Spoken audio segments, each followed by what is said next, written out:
Hey fellas, one of the biggest blocks that we have in creating our entrepreneurial dreams and our freedom-based business is in here. It's our mindset. It's actually more than likely the biggest block. A lot of my clients have problems with fears of failure and what if things don't work and all this stuff that goes on in our head. And a lot of the fears that we have are actually perceived. They're actually made up by this voice inside our head that doubts us all the time.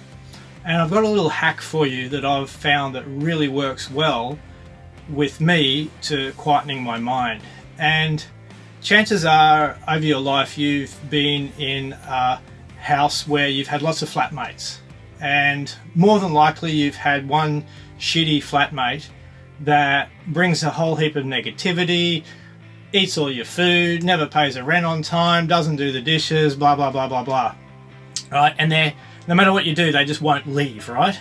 Okay, so what I've done is I've taken that concept and I've applied it to the voice inside my head. So I have an internal shitty flatmate living in my head. And one of the tricks I've done is I've actually given him a persona, because your internal dialogue, especially your negative internal dialogue, it thinks it looks like Thor. It's like got control over you. But the persona I've given my internal shitty flatmate is one of weakness and one that takes power away from him. His name's Cyril. I created this most ridiculous name I could. I apologize if your name's Cyril, but I've called him Cyril. Right? He wears corduroy pants. He has one of those knitted jumpers that, you know, your great grandmother would have knitted. Okay, glasses, balding hair, and he talks like the priest out of Monty Python. He's got this high-pitched, annoying voice. And what I try and do is that every time I get an internal negative dialogue that happens in my mind, I put it through the voice and the persona of Cyril. Right? And by doing that, it actually takes away the power. It makes it kind of silly in a sense that this voice is nagging in your ear that has, you know, and you just picture this person telling you this stuff. And more often than not, I'll just say, shut the fuck up, Cyril. And it actually works a lot of the time. So Cyril thinks he runs the house, right? Cyril wants to rule everything that goes on in my mind. So what I've done is I've put Cyril down in the basement.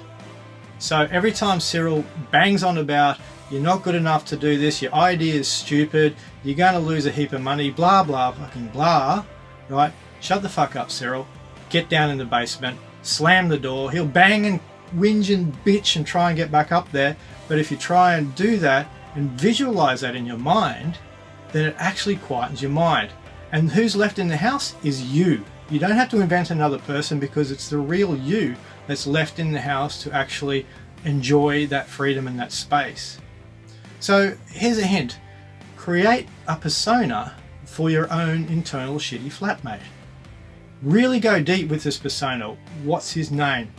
What's he wear? What's he sound like? Any other characteristics you can give them, right? Really create a picture, write it down, draw it, whatever you need to do to actually give this internal shitty flatmate a decent persona. So create that space, put him either in the garage or in the basement or somewhere else in the doghouse, anywhere where you can send him there. Open that space where you can just relax and free your mind and build your confidence to becoming a great entrepreneur with a freedom-based business. Okay, I'll see you next time, guys.